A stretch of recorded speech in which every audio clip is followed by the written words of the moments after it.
Bom, pessoal, eu vou aproveitar esse vídeo, tá? E aproveitar que a gente está bem no comecinho desse curso, né, que eu estou tentando montar e tudo mais, e aproveitar para pedir sugestões de vocês, tá? Então, como que tá o formato? Eu estou testando várias coisas, posição de câmera, para onde eu olho, né, onde que eu leio, tá? Então, vou só fazer essa observação, tá, no início, e sem enrolação, eu vou continuar aqui com a nossa gravação para a quarta semana da nossa revisão Enem 2025, tá? Então, bora lá. O que eu tinha proposto fazer nas semanas pares mesmo?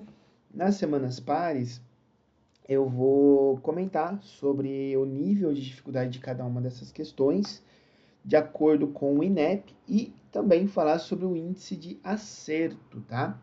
Então, vamos lá, gente. Ó, começando com a questão do Enem 2021, questão que na minha apostila é a de número 15, tá? Então, pelo INEP, eu vou fazer aqui, deixa eu olhar aqui as questões anteriores, eu usei vermelho para falar da dificuldade de acordo com o INEP, tá?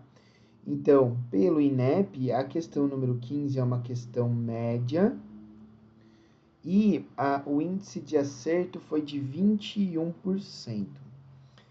Vamos falar sobre a dificuldade média. Ele considera média essa questão que é de analisar esse gráfico, verificar ali o que significa uma cor complementar, tá? E o índice de acerto foi próximo da estatística, né, de 20%. Então, foi próximo da margem de chute, tá? O que eu acho? Eu acho que é uma questão interpretativa e muita gente talvez fique com preguiça de ler, né? Já lê muito na prova e pega uma questão de física com textão, mas eu consideraria uma questão de média para fácil, tá? Não tem essa classificação média fácil no INEP, mas eu consideraria ela média para fácil, apesar do índice de acerto muito baixo, o que pode fazer você pensar que vale a pena tentar responder questões, mesmo se tiver um textão, tá? Vamos para a questão 16, também considerada pelo INEP como uma questão de nível médio, tá? Então, média. É, Vai falar sobre a forma de trocar calor entre o corpo e o ambiente. Você saber que essa perda de calor se dá em grande parte por evaporação, e se o ambiente estiver úmido, dificulta essa evaporação. O índice de acerto foi um pouquinho maior, tá? Foi de 24%. Eu também consideraria uma questão de média para fácil, tá? A próxima questão é a questão 17. O INEP classifica ela como uma questão de dificuldade baixa, tá? Baixa. Qual que é? É uma que envolve mecânica, né? É aquela da resistência do ar. Concordo com o INEP, tá? E é uma questão que tem um texto um pouco mais longo, o que pode ir contra a minha opinião, tá? De que as pessoas deixam de ler quando a questão é um pouquinho mais difícil, porque teve um índice de acerto de 35%, tá? Então é provável que quem fez essa prova realmente ache um pouco mais difícil questões como a 15 e 16, tá? Então, tendo em vista esse fato, eu adiciono que talvez o pessoal tende a ver pouco conteúdo relacionado a cores, né? Que não é um conceito difícil, mas talvez seja um assunto pouco abordado, né? Mecânica é mais abordado. Então você vê que a questão 17 tem a ver com mecânica, foi uma questão que teve um índice de acerto maior, né? 35%. A questão 18 eu considero já de média para difícil, tá? Porque dá um pouquinho mais de trabalho de resolver. E olha só que interessante, o INEP considera ela como média e o índice de acerto foi de 25%, maior do que aquela primeira. Então, pode ser que a questão aqui seja porque mecânica é um assunto mais abordado, tá? É uma questão que dá um pouquinho mais de trabalho, aí já teve um índice de acerto um pouco maior. É baixo ainda? É, né? Porque 20% vamos considerar que é chute, então só 5% das pessoas fizeram a prova apenas, de fato, acertou, né? Uma em cada 20 pessoas, né, de fato souberam fazer, tá? É uma questãozinha um pouquinho mais trabalhosa. Pode ser que seja isso, tá? A galera estuda muito mais mecânica, né? Até porque é o que mais cai mesmo, né? Sempre vai ter uma questão de mecânica em qualquer vestibular, praticamente, né? Questão 19, o INEP considera ela como média, tá? Média. Essa questão é aquela que você tem que analisar a potência de um carro. Gente, assim, talvez seja um pouco leigo de minha parte, mas eu considero essa questão uma questão de média para fácil, não porque você deveria acertar, mas porque ela lida com conceitos do cotidiano, tá? Então, se você realmente está entendendo física, ela seria uma questão na qual você consegue realmente entender o significado daquilo que você está estudando no dia a dia. Talvez seja uma falha mesmo, né, da educação, da formação, não sei, da forma com que é apresentado esse conteúdo para vocês, da maneira que se há essa relação, porque, de fato, essa questão número 19 é uma questão que vai falar, né, vai pedir para você relacionar potência com, por exemplo, variação de velocidade de um carro, né? Quanto maior a potência, mais rápido ele varia a velocidade, né? Não tem a ver com velocidade maior, talvez tenha a ver também com erro conceitual, né? Quanto maior a velocidade do carro, maior a potência dele. Tipo, não é isso, né, de verdade, né? O que importa é o quão rápido ele chega naquela velocidade, né? Talvez tenha a ver com essas questões conceituais, tá? A próxima questão é a questão número 20. É uma questão que tem ali um- uma cestilha, né? Um poema, né? Um trecho de um poema. O INEP considera uma questão de nível de dificuldade baixo, tá? E, de fato, teve 41% de acerto, tá? Um índice bem mais elevado. Comparado com os demais, se a gente tirar 20%, tá? Então foram 20% que seria chute, tá? 21% acertou. Então 41% é bastante, tá? De onde que eu tirei esse 2025 na questão 19? Deixa eu só colocar aqui. É 25%, gente. Acho que eu confundi com o ano. Tá. Então, por exemplo, comparando com a questão 19, foi de 5%, né, das pessoas que de fato souberam fazer para 21%, né? Considerando que 20% é chute. Então, de fato, a questão 20 já é um pouquinho mais fácil, né? Comparado com as demais. Mas note o que quer dizer fácil, né? Fácil não quer dizer uma questão que todo mundo acerta. Fácil quer dizer uma questão que 20% acerta, né? Então, ainda assim, é uma em cada 5. 4 pessoas erram, uma acerta, tá? E desconsiderando o chute, tá? Na pessoa que chutou, a gente não estaria considerando nessa estatística, tá? Então, cuidado, tá? Você tem que ter um índice de acerto razoável, até, para, enfim, ter um desempenho ali satisfatório para você atingir algum objetivo aqui nessa prova, né? Por exemplo, conseguir uma vaga, alguma coisa assim. Então, o negócio é estudar mesmo, né?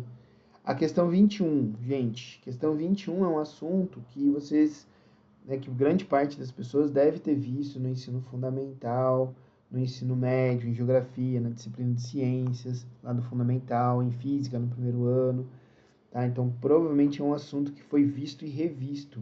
E até agora é a questão que maior teve índice de acerto, tá? 53%. Muita gente, né? Muita gente, vocês entendem, né, o que eu quero dizer com isso, né? Considerando ali as estatísticas, os resultados que a gente tem nas questões anteriores, teve aí um índice de acerto bem mais elevado, né? Se eu tirar 20% de chute, deu 33%, ou seja, das pessoas que não chutaram, uma em cada 3 acertaram, tá? Já é um resultado bem melhor, né? A questão 22 é uma questão considerada média. Eu acho que eu concordo, tá? Média, ela não tá tanto para média difícil nem média fácil. Média fácil com certeza não. Mas eu não colocaria média difícil porque ele deu a fórmula, é só substituir, saber fazer as análises dali, tá? Então não tem muitas substituições. Você tem que saber coisas importantes da matemática. Eu sei que muita gente tem dificuldade com isso, tá? Mas só estou avaliando aqui a questão, como somar frações, como dividir uma fração pela outra, tá? Então, assim, é uma questão que eu concordo, que é média, porque trabalha com algumas coisas que é muito importante, tá? Que a galera tem que saber. Mas, né, o índice de acerto é bem pequeno, tá? Então parece que a gente está vendo um padrão, tá? Questões que fogem da mecânica tendem a ter um índice de acerto baixo, exceto de assuntos que foram abordados, né, com mais frequência no ensino médio, tá? E no fundamental. A questão 23 é uma questão que envolve eletrodinâmica. Ela tem um índice, ela é considerada uma questão fácil, tá? Nível de dificuldade baixa. E o índice de acerto é de 27%, tá? É uma questão ali que teve um índice de acerto, se a gente considerar em valores absolutos, né? Tipo, desconsiderando o chute novamente, daria um índice de acerto de 7% aproximadamente, né? Faz sentido, é um assunto um pouquinho fora e é uma questão fácil, tá? Porque você não precisa aplicar a lei de Ohm de fato, é só analisar essa razão entre comprimento e área, tá? Então, dentro do assunto lei de Ohm, é uma questão de nível de dificuldade baixo, concordo, tá? Analisando dentro do conteúdo. Mas é fato que é mais um conteúdo pouco abordado, tá? Olha que interessante a questão número 24. O INEP considera uma questão de dificuldade baixa, tá? E olha o índice de acerto dessa questão, abaixo do chute. O que isso quer dizer? Quer dizer que a galera, ela tenta e ao tentar ela erra, tá? Quando o índice de acerto é menor do que 20%, significa que as pessoas que tentam fazer, muito provavelmente não entendeu o conceito por trás e ao fazer as contas chega numa alternativa incorreta, tá? Eu não tenho estatística aqui para ver qual item foi mais escolhido ou menos escolhido. Seria interessante, né, ter acesso a isso, pegar esses dados, para entender o porquê, tá? Lembrando também que essa questão, apesar dela ser considerada baixa, ela aborda uma mistura, né, entre temas, que é química, como por exemplo, né, no caso das equações, das semi-reações, mas também de física, porque quando você associa baterias em série, você tem que somar as tensões, tá? Então pode ser que uma galera tentou fazer, fez a parte da física, da química corretamente, mas não soube fazer a física ou vice-versa, né? Mas eu não tenho acesso não tenho essas informações agora, né?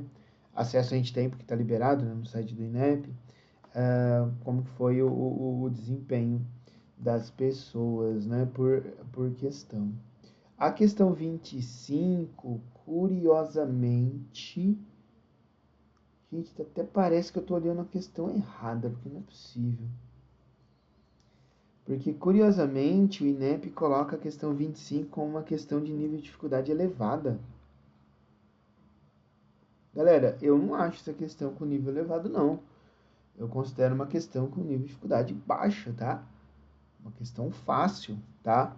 Dentro da elétrica, que é um assunto pouco abordado, tá? Considerando dentro apenas do conteúdo, tá? Eu considero uma questão fácil, tá? Fácil. Então, eu discordo do INEP, tá bom? E o índice de acerto foi de 37%, né? Típico de questões consideradas geralmente fáceis, tá? A 26, por ser uma questão que mistura assuntos, assim, eu classificaria como média, tá? O INEP classificou como uma questão de grau elevado.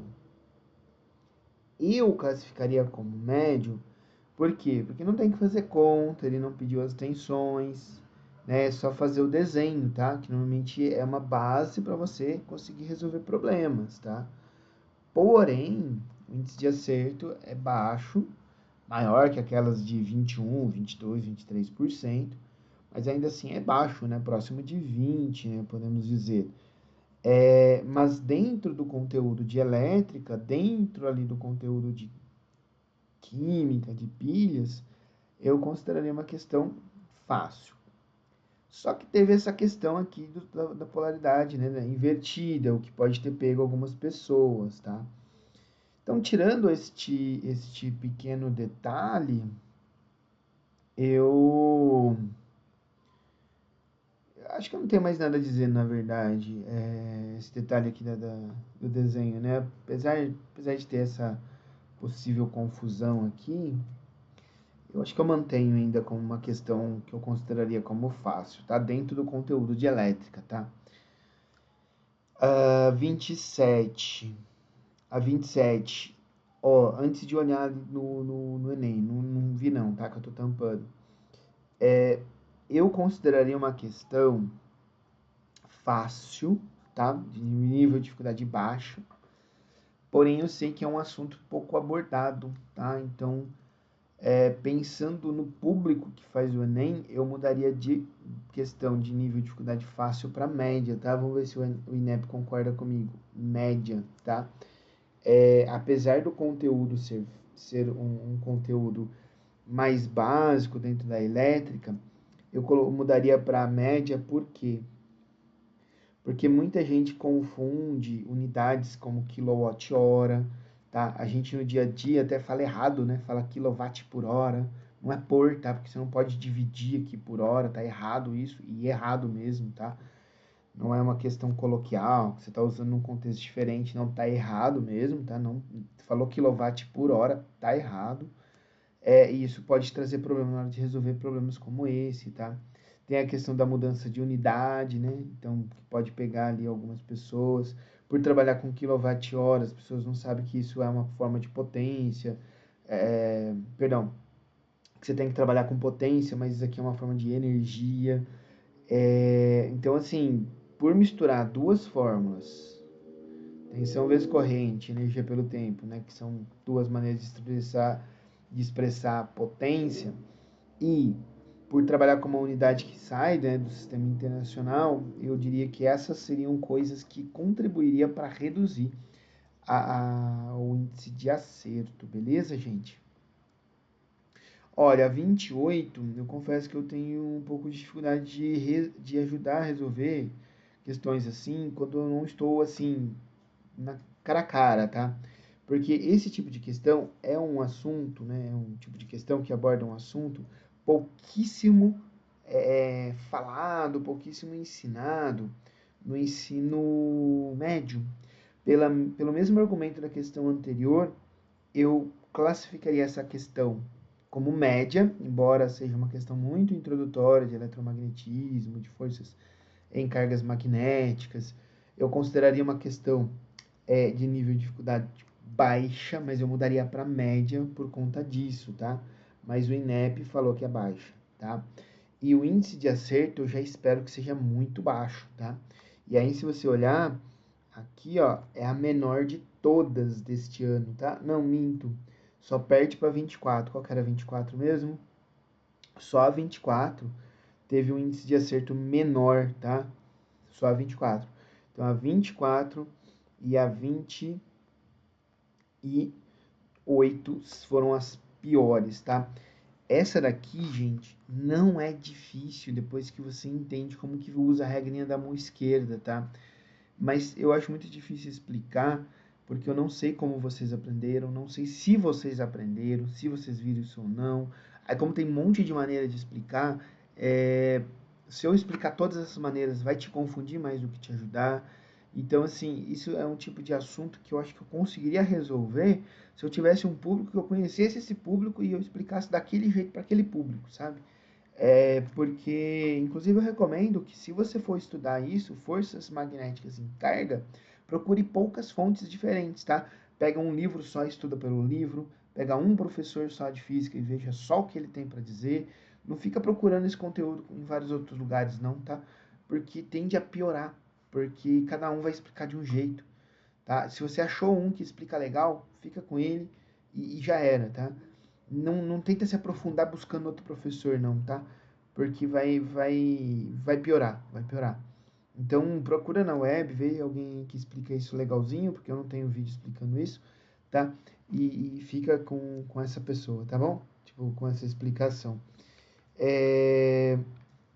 Na questão 29, eu consideraria uma questão de nível baixo, tá? O INEP também. E o índice de acerto foi de 38%, tá? Também um índice de acerto elevado. Qual que foi o maior índice de acerto aqui? Deixa eu ver, foi de 53, eu acho. 53. A questão 21. Vamos ver a 21 rapidinho? A questão que teve maior índice de acerto foi essa aqui da convecção, né? Irradiação, convecção e condução. Tá interessante, né? Então, agora a gente está na 29. Então, quer dizer, a galera consegue analisar gráfico. Não sei se o fato de ter dado um número redondinho, não precisava fazer nenhuma regra de 3, teria contribuído. E olha que interessante, a 30, tá? Não vi o nível de dificuldade dela, não. Mas eu considero eu acredito, na verdade, que essa questão teve um índice de acerto muito baixo. Eu considero uma questão dentro do conteúdo como baixo, mas eu mudaria para um nível de dificuldade médio, dado que é um conteúdo que muitas vezes o ensino médio, né, o professor não consegue chegar, o aluno não vê, tá? É dado às vezes no final do ano, na época que já está chegando as férias, acabaram-se as provas, ou está com um conteúdo atrasado, é aquele material aquele conteúdo que você vai dar aquela acelerada, né? O professor acelera para poder dar conta do cronograma. Então eu consideraria uma questão pelo menos média, tá? E eu também acho que o índice de acerto é baixo. Então o INEP considera como média, interessante, né? Concordamos com isso. E o índice de acerto foi de 21%. É interessante quando o índice de acerto está muito próximo de 20, porque o que isso quer dizer? Quer dizer que há uma porcentagem muito pequena de pessoas que conseguiram aprender e entender esse conceito. Quando você tem uma questão com índice de acerto menor que 20, então quer dizer que provavelmente é um conteúdo no qual os alunos assim têm alguma familiaridade, porém eles devem ter alguns conceitos, algumas concepções ali que são incorretas e fazem ele chegar numa resposta errada. Ou seja, os alunos se sentem confortáveis de tentar, mas tem um raciocínio errado, tá? E assim, gente, esse vídeo que eu tô fazendo agora, ele pode parecer um vídeo meio tipo perda de tempo, né? Nossa, pra que eu vou ficar vendo, né, o que o INEP achou? Galera, isso daqui é um. É como se fosse um diagnóstico para você, tá? Para você. E a ideia é que você veja isso aqui, veja a questão e fala: nossa, o professor falou que a questão, por exemplo, 28, eu considero, né? O professor falou que considera ela fácil. E muita gente errou. Então, qual que é a ideia? A ideia é que você pegue essas questões, esses assuntos, que eu falei, ó, gente, isso aqui é importante, ou isso aqui é fácil. Quando eu falo que aquilo ali é fácil e teve um índice de acerto baixo, não é para você julgar e dizer, não, o professor está falando isso, eu vou me sentir mal com isso. Não, é para você pensar assim, tá, se é fácil, eu vou correr atrás, porque se eu aprender é uma questão a mais que eu acerto. Tá? Porque é um conteúdo que você vai achar animaçõezinhas, você vai achar macetezinhos que dá para pegar, tá? Então é diferente, por exemplo, tá? Vamos supor que num contexto em que você teve muito pouco de cinemática, né? Normalmente é o contrário, né? A maioria das pessoas tem mais conteúdo de cinemática. Olha essa questão 18 aqui. Essa questão 18, para você conseguir resolver ela, você precisa de muitos conceitos, tá? Você precisa de entender o que é movimento uniformemente variado, movimento uniforme, saber descrever esses movimentos em equações, saber correlacionar eles, decomposição de vetores, tá? E ainda assim teve um índice de acerto de 25%, quer dizer, maior.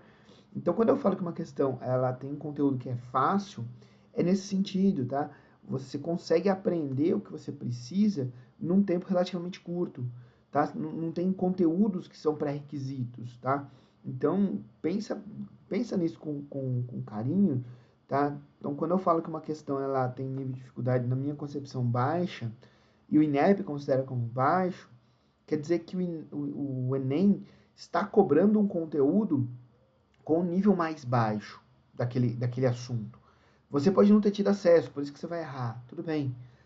Mas a ideia é que você corra atrás, porque se aquele conteúdo é cobrado de maneira mais fácil, então você vai conseguir aprender e vai conseguir responder, entende? Então, basicamente, leva isso em consideração, tá? Basicamente, toda aquela questão que for considerada de média para fácil e você não acertou, veja qual é o conteúdo, pergunte, interaja, vá aqui nos comentários, pergunta qual é o assunto que é daquela questão, pergunta, peça fontes, tá? Se você tiver dificuldade, e, e tenta entender aquele assunto, tá?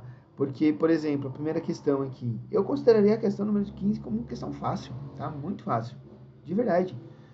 Dentro do conteúdo dela, dentro do conteúdo dela. Mas por que o índice de acerto é tão baixo? É baixo porque é um assunto que não é muito abordado, tá? Porque não é muito discutido. Por exemplo, quando a gente fala de cores primárias, é muito comum as pessoas falam, cores primárias quais são, né? Aí já vem com aquela sequência de 3 cores decoradinha, né? Acho que é o azul, que o pessoal costuma falar, amarelo e vermelho, um negócio assim, não sei. Então, o que acontece é que, na verdade, depende do contexto, tá? Se a gente estiver falando de luz, se você pergunta, eu costumo brincar, né? Se você perguntar ao professor de física quais são as cores primárias, ele vai falar que vermelho, o azul, né? O vermelho, o verde e o azul, que é o chamado padrão RGB, o Red, Green, Blue. Se você perguntar para alguém que trabalha com gráfica, vai falar de coisas que não tem aqui, como ciano, magenta e amarelo. Tá? Então, se você perguntar para o professor de artes, vai falar um trio, que é aquele que eu não tinha certeza, que é aquele que eu falei que eu não sabia, sabe? Porque depende do contexto, tá? E mais do que saber decorar quais são as cores primárias, é entender o que é cor complementar, por exemplo, tá? Então, aqui, como que a gente junta a artes com física, por exemplo, nessa questão aqui, na primeira questão de 2021, que é a questão 15? Por exemplo, por que um objeto ele é visto como azul? Ele é visto como azul porque ele absorve muito laranja, por exemplo. Só que é interessante que você pode produzir o azul de outras maneiras. Você pode produzir azul usando pigmentos que absorvem muito o vermelho e o amarelo. Quando absorve muito o vermelho e o amarelo, que são essas cores análogas, cores vizinhas aqui do laranja, então quer dizer, mesmo que eliminar laranjas, você pode eliminar o amarelo e o vermelho ou o laranja. Em ambas as situações, você vai ver como azul, entende? Por exemplo, por que a grama é verde? Cadê o verde? Aqui tá, aqui a grama é verde. Por que a grama é verde? Porque ela absorve muito vermelho. Por que ela absorve muito vermelho? Se você estudar um pouquinho de biologia, você sabe que é a luz vermelha que vai participar de uma reação para realizar a fotossíntese. Quer dizer, a planta é verde porque ela usa o vermelho para produzir energia, tá? Se ela usasse o violeta, qual seria a cor da planta? Ela seria amarela, por exemplo, entende? E é isso. Não entrei em detalhes, é óbvio, né? Não dá para fazer isso em minutos, em pouquíssimos minutos. Mas o que eu quero dizer tem muitos conceitos aqui, gente, que dá para pegar antes do Enem, tá? Eu estou fazendo essa revisão como um teste, mas aproveita, tá? Aproveita. Não é porque é um teste que eu estou fazendo por fazer, não, tá? Dá para você tirar muito proveito disso daqui, tá? Bom, é isso, gente. Espero que essa revisão tenha ajudado alguns de vocês, tá? Na última semana eu verifiquei que ainda não tinha ninguém acessando o curso, que é gratuito. Tá tudo bem, eu vou esperar os primeiros vestibulares começar a divulgar as apostilas, tá? Eu vou entregar esses materiais, eu vou tentar atrair algumas pessoas, né? Atrair algumas pessoas para o curso. E quem tiver no curso vai ter ali, como que eu posso dizer, vai ter mais atenção, né? Minha, né? Porque se isso crescer muito, eu não vou ter que contratar outras pessoas, sei lá, né? Para poder ajudar a tirar dúvidas ou coisas do tipo, mas no momento tá muito tranquilo, então recomendo fortemente que tente entrar, conheça a plataforma, tá? É, E é isso, acesso livre. Também quero trabalhar com transparência, tá bom? Lá, eu não lembro se eu falei sobre isso, mas não é necessário colocar dados pessoais, tá? O e-mail não precisa ser um e-mail que te identifique com o seu nome, eu não peço endereço, eu não peço nenhum dado sensível, tá? É só cadastro para acessar mesmo a plataforma e, inclusive, falando um pouco sobre a parte técnica, eu cogitei não deixar o curso aberto, tá? Para qualquer um se inscrever, porque se qualquer um pode se inscrever, começa a ter muito spammers que são spammers? São muitas vezes até bots, né, pessoas ou bots que ficam acessando algumas áreas da, da web, né, que que faz com que ah, esses bots ou essas pessoas que muitas vezes são pagas para isso fiquem postando coisas muitas vezes vinculadas à propaganda, né? Então elas tentam vender um produto, tentam postar alguma coisa e atrair alguém de uma determinada rede, né? Então, como eu deixei aberto, justamente por não exigir dados pessoais em tudo e essas coisas, eu fiquei com medo, até do contrário, tá? De estar aberto ao ponto de eu exigir tão pouco que spammers começassem a entrar. E no momento não está entrando, tá? Então tá bem tranquilo. Então, se começar a ter problema de spammer, pessoas tentarem entrar lá para tentar vender alguma coisa ou empurrar alguma coisa, aí eu começo a controlar isso, né? Expulso os spammers e começo a impedir a entrada de autoinscrição, né? Pô, via autoinscrição, eu vou começar a inscrever vocês manualmente, tá? Então, no momento tá muito tranquilo, tá? Convido para que vocês mostrem esses materiais para seus pais. Eu deixei meu contato no meu WhatsApp, do meu WhatsApp no meu site, então a pessoa pode entrar em contato, falar diretamente comigo, tá? A ideia é transparência e o meu objetivo, galera, que eu vou tentar vender isso vender, né, a minha ideia, né, de maneira um pouco melhor, fazer propaganda em cima dessa minha ideia, né, que é fugir de redes sociais, não ter propaganda, ter transparência, tá? E a ideia da transparência é que seja algo aberto, tá? Não é uma coisa escondida, tipo, vamos ali montar um grupinho para estudar ou uma coisa assim. E a questão de segurança, né? Então deixa tudo isso bastante transparente para termos segurança. Beleza, gente? É isso. E como eu disse, aceito sugestões, aceito de muito bom grado qualquer opinião sobre formatação e tudo mais. E a gente vai fazendo isso juntos, beleza? Então, é isso. Até a semana que vem, né? Até a live, né? Que é quarta-feira. Valeu, abraço.